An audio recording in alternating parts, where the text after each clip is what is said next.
Is climate change really above politics anyway? Well, no, it isn't.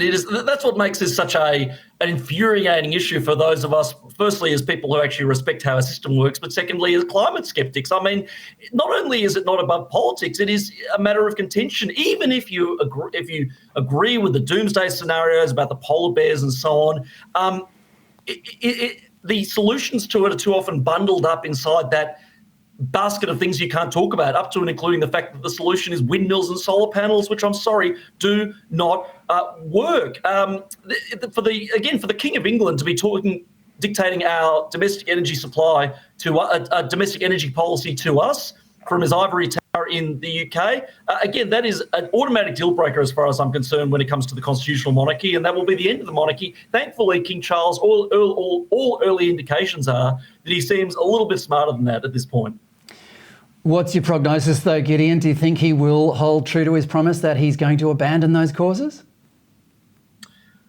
Look, we'll have to wait and see. Again, so far, so good. And that's what makes this difficult. I'm a bit of a weather vane on the Republic, I'll be honest, but I do respect the institution and I'm an admirer of the institution.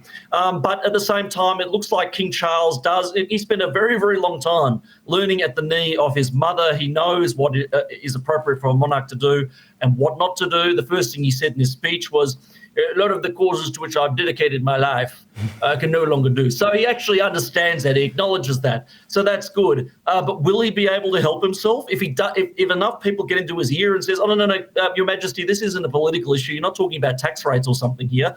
This is an issue that affects all of us. Climate change is real. It's happening. Will he be able to help himself?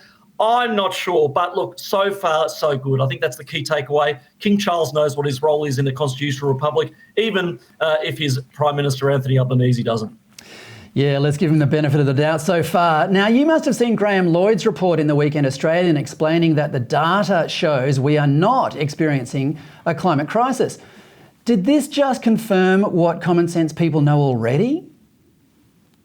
Well, yes, and that's what makes this so frustrating. I mean, even if you are under the view that anthropogenic carbon dioxide is causing ecological and environmental problems, fine. But so much of what we're told about climate change is it's divorced from the realms of even what the IPCC says. No credible scientist says things like, for example, we have 12 years left or the planet goes up in flames. A lot of these doomsday scenarios are not just divorced from the reality, but from the IPCC big science spin on reality.